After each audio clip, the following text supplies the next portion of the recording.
Live, tackling the topics everyone's talking about online. Share, engage, interact. This is Newsfeed Now. Good morning to you. You know just how relaxed we are here on Newsfeed Now. My man behind the camera over here just walked over as the show started. Oh, it's time for the show. Yes, Steve. Yes, it is. It's time for Newsfeed Now. What a weekend around the South it was. I got a chance to go to an Italian food festival. You want to talk about something that sounds amazing and turns out amazing? It's going to a festival and eating Italian food. All right, so if anybody else out there in our 20 different cities across the South has a festival and wants to invite me, please do so. You can follow me at AaronNolanNews.com. It's not really that. It's just at Aaron Nolan News. But anyways, give me a follow. It's almost lunch. You got a hankering for a hamburger? Well, sometimes you need it flame broiled, right? That means a trip to Burger King. In Arkansas, a man was in the drive-through line when his truck caught on fire. Here's the video that, whoa! It took social media by storm. Police tell us a Burger King employee noticed a propane tank leaking in the back of this truck. The driver went to check the shutoff valve, and then, here in a moment, I'm going to let you see it one more time. Boom. So the guy sitting outside you see run, I think that was the guy who was actually driving the truck. Rochelle Turner talked to that driver, and believe it or not, this guy says things actually could have been worse. I've got little blisters on me with different places. Ron Daniels sits in a chair covered in first-degree burns. And I got blisters under my eyes. It's got pus water in them. The 78-year-old says everything went downhill after he made a stop in BB Friday. I had picked up a bottle of propane, and I was going to go by Burger King and get me a couple of Whoppers. Waiting for his flame-grilled burgers in a drive-thru, Daniel starts hearing a hissing noise. I realized it was a propane tank leaking. He tried to check the shutoff valve. I stuck my hand in and touched it. It burst into flames. This video captured by a viewer just across the street. I just went and sat on the light over there. And before Daniel knew it, his truck exploded. I looked up and saw debris in the air, and I just took off running. Straighten it out and get full air. BB police and fire put out the flames. Sorry I caused somebody some problem. And Daniel's red truck, a total loss. And not only means of transportation. Instead of getting his flame-grilled burgers, and I didn't get them yet, but they short charged me on my credit card. well, now he has to wait. But I won't hold Burger King to that.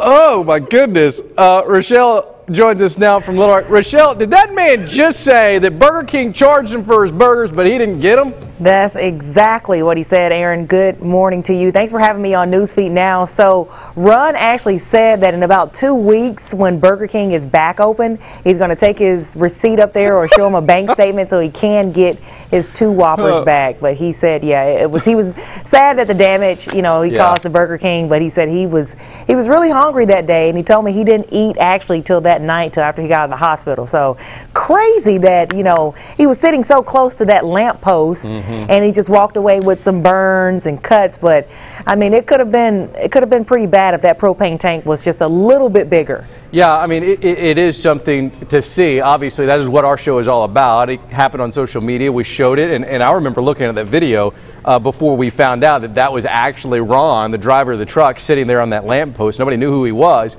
but does he feel lucky to be alive this morning? Yes, he told me he is. He's in a lot of pain. He's on a lot of medication. He feels very uncomfortable, but he says he is just grateful that he is alive because I asked him, I was like, did you ever think once the truck caught fire, would it explode? And he said he did not think it was going to explode because it had been burning for about 2 minutes and BB police and fire were already on the way, and then all of a sudden, boom. So he said it was completely scary, he said he's not going to be getting any propane tanks anytime soon. Rochelle, before you go, I noticed a little bit of emotion when he said, I'm just sorry I caused so many problems. He joked around a little bit, but he is sorry for what I probably expect wasn't a mistake of his. It was just kind of a freak accident. But he does feel some responsibility in this. Oh yeah, he was devastated that he blamed himself, that he caused so much damage to that Burger King. He says he goes there all the time, and to hear that it was going to be closed for about 2 weeks, it really did something to him, because he said so many people love it. It's fairly new, so he was just, oh man, he was torn up. But I told him he shouldn't feel bad, because you know he walked out of there with just some burns and stuff. Well, somebody's got to get that guy a burger. I'll buy him a Whopper if he'll reach out to me, no doubt about it. I will too. All right, Rochelle, thank you so much. We appreciate it. Let's move to Nashville, Tennessee. Over the weekend, officials found 7 bodies in Westmoreland. That's northeast of the capital city. Of the 7, one is a 12-year-old child.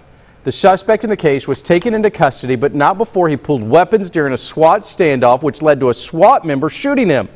No officers were hurt. Michael Cummins is the suspect. He is at a local hospital in good condition. Let's go live now to Nashville. Brent Ramonda joins us. And Brent, you just saw a press conference on this. What more can you fill us in on? What do officials think happened, and how are they moving forward? That's right. They're just releasing some details. I just ran back over here, but I did overhear them as I was about to come over here tell me that some of the victims involved were family of Michael Cummins. That's the 25-year-old suspect. One of those was his father, one his mother, and an uncle. They were continuing to name some more off here, but I think there's still a lot of unanswered questions. At this point, a motive is unknown. All right, so 7 people found dead. Do we know, were these people recently killed? Was this a situation where maybe this was over a time period?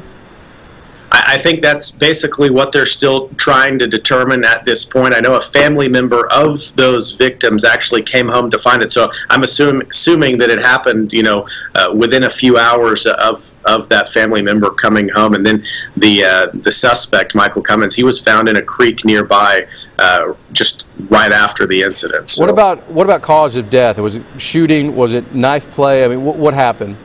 At this point, they believe that the victims were shot. At least one person was beaten as well. That person was taken to the hospital, and at last check, they were suffering from critical injuries. So trying to get an update on them as well, and I'm sure we'll hear very shortly. All right, so want to clear this up. We've got 7 dead and at least 1 that might survive. Is that correct? Yep, that's correct. What do we know about Mr. Cummings, who will be taken into custody as soon as he leaves the hospital? Yeah, well, we did request criminal background. He has a lengthy rap sheet where, you know, his first arrest was coming in 2012. In 2013, he had a domestic assault where he served about 150 days. And then in 2017, he was arrested 3 times, 1 for theft, 1 for robbery, and another domestic assault. So obviously you can see escalating violence just throughout his criminal record there. So that's what we know at this point, and hoping to hear some more now. Britt, what are folks saying in Nashville? This is off the heels of a very positive weekend there in that area. Is there a concern, or are we really probably isolating this to a domestic situation? I think at this point it's isolated to a domestic situation. I know there's one victim that might not be a family member living nearby. There was 2 scenes of the crime, but you know, I think people who are getting up after the NFL draft, like you mentioned, a big weekend, you know, kind of shocked to see something like this. So again, domestic, so more contained to that area. All right, Brent, we're going to let you get back to that press conference. Thanks for taking the time, buddy. Perfect. Thank you. Have a good one. Real quick, if you're just joining us, what we were talking about there in Nashville, a 12-year-old child found dead among 7 people who were killed allegedly by Michael Cummins. 1 other person is injured in the hospital, might survive. So 8 total victims in this case. 7 are dead, including a 12-year-old. The suspect, Michael Cummins, was shot by SWAT members, is at a hospital, said to be in good condition. Seems like he will survive. Brent Ramonda just told us that this guy had a lengthy rap sheet of different violent crimes. So this is something we're going to continue to follow there in Nashville. Definitely a sad time. All right, moving on. I've never really been a cat guy. I always had dogs. But one day my wife brought home a cat. Now 10 years later, that's the only animal other than myself living in my house. Now she's smart, almost too smart, I'll admit that. But Izzy is nothing like a cat in Mississippi. This feline might have been the inspiration behind Catwoman. She saved the lives of her owner. Katie Rohr has more. A family was inside of this home when it caught fire on Easter morning. They tell me if it wasn't for their beloved cat, they may not have made it out in time. Holding back tears, Morgan Wilson looks back on the day her world turned upside down. Oh, it was horrible. I don't know how to handle the situation or even try to process it. Easter morning, Morgan was outside of their trailer. Her husband, Harold, was inside laying in bed when he heard a familiar cry. He meowed in my face. It was not a normal meow. It was more like a panic. It was more like, get up, you got to get out. That panicked meow came from their cat, Smokey. I looked at him and I saw the fear in his eyes, like something's wrong. Harold believes Smokey was warning him of the fire. Moments later, he jumped out of bed and frantically searched for Morgan. They were both able to escape unharmed. Smokey, though, wasn't able to escape the flames. But without him, Harold believes he wouldn't have made it out alive. My hero is anything and everything. And right now, my hero is my cat, Smokey. Smokey, all I could do was thank him. And tell him I'm sorry. Morgan's grandfather also lived in the trailer. He was at church when the fire started. The family lost 5 of their beloved pets. What was the most important thing that was ruined in this? The animals. And they don't have TVs or anything like that anymore, but it's the animals. Morgan buried each of those animals in their backyard, but one in particular will always hold a special place in each of their hearts. Grace of God is the reason why we're here. If it wasn't for him blessing me with my cat Smokey, it'd be a different story today. Wow. Katie joins us now live from Jackson, Mississippi. Katie, that took a turn. I didn't expect Smokey not to make it. But you've got a cat in this situation who is an unsuspecting hero. How special was it when you walked up and you realized that the animal, if you will, who saved lives was a cat? I mean, it was, well, we heard the story. We had reached out to the family, and they told us what happened. And so you kind of knew going into it. But then when you actually got there and talked to these people and just found out how much they their cat, and this cat warned the man, the husband of Morgan, and that's the reason he got out in time and was able to find his wife. And when I talked to them, you could really feel how much they loved their animals and how it was just a member of their family, truly. And Smokey was actually a rescue cat, and they'd had him for about 3 years, so they rescued Smokey, and then he rescued them right back. So it was just kind of, it was an amazing story. Katie, tell us a little bit more about this family. We know the cause of the fire, and maybe more importantly, what's the situation moving forward? Do we have insurance that maybe can step in and help these guys out? So right now, they were saying that they believed it was electrical, started somewhere in the walls. Now, they've lived in this mobile home, Morgan, since she was young. I mean, she grew up in this home. Her parents, who have both passed away, lived there as well, her grandfather. So it's a very, I mean, they've had everything in there, from documents to jewelry to everything that she's grown up with. Insurance-wise, I don't really know if they have that. I asked them what's next, and they said that they're kind of staying at, different relatives' house, some friends' house, just trying to pick up the pieces. I don't know if they have insurance, but I do know that they're trying to raise money, because I don't think that they have a lot of avenues, and they're just kind of taking it day by day. They have a GoFundMe account, which we linked in our web story, but they're just kind of taking it day by day. All right, Katie, thank you so much. We appreciate you taking the time from Jackson, Mississippi. Very cool story about a feline who is a lifesaver even in death. Thank you so much. Appreciate it. And we wrap up today in Louisiana with some Monday motivation. We all get down in the dumps. We all have bad days, and most of the time those days seem to outweigh the good. But at just 13 years old, a Louisiana teen is trying to serve his community and doing it with selflessness and consideration. Anna Marie McAllister has more. The Chenault Aviation and Military Museum pays tribute to those who served our country. Serving others is a true demonstration of selflessness and consideration.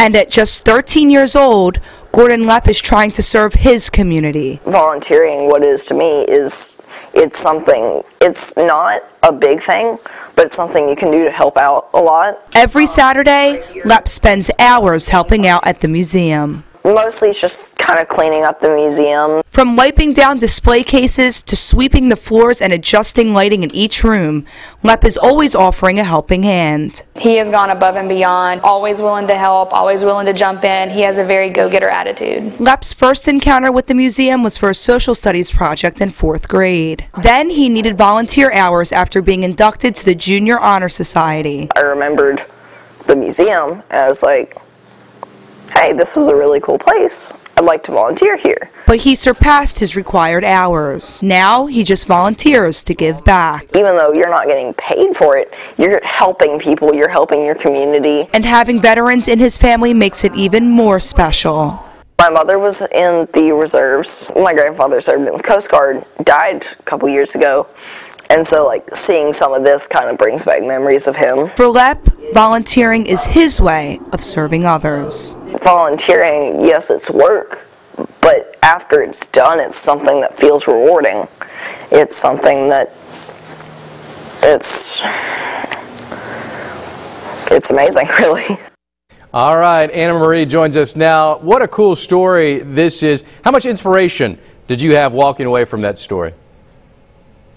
I mean, it was incredible to see this 13-year-old kid really just giving up all this time to serve his community, and just, you know, how passionate he was about the military and service members. It was really incredible. I'm going to nickname him Go-Go Gordon because Gordon seems like he'll do whatever it takes to get the job done.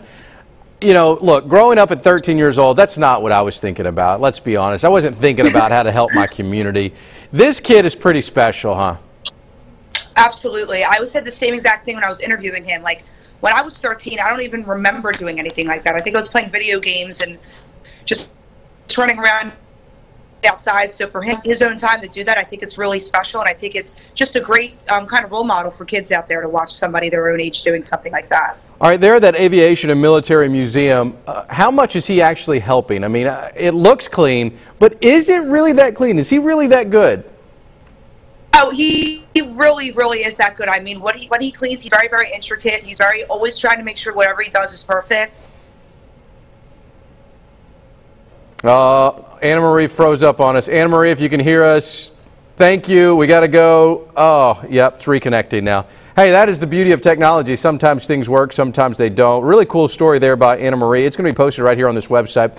You can check it out, comment, let us know what you think. You can always interact with us. Use the hashtag #NewsfeedNow. But hey, Go-Go Gordon, I tell you what, it is great to see a kid at 13 years old step up and remember the generations before him that molded this country. And with that, I want to thank all our men and women out there who are serving our country or who have served our country. Thanks for what you do. Thanks for making us who we are here in the United States. That's all the time we have for Newsfeed Now. We'll see you right back here on a Tuesday. Have a great day, folks.